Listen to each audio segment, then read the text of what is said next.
Why use V-stabilizer bars? We all understand that wood is an organic product. It is going to flex and give. A stabilizer bar that is set down into the bottom of the tabletop. So what we're going to do is actually route a channel for this to sit into, okay?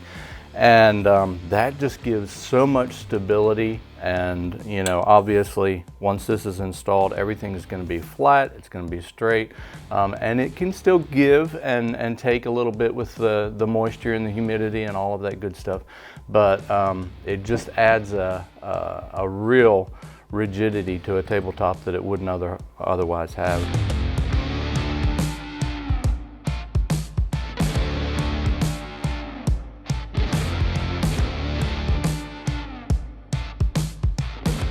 This takes your table to the next level in quality, in longevity. You know, it's just a great system. It's worth the time. This tabletop should last literally forever.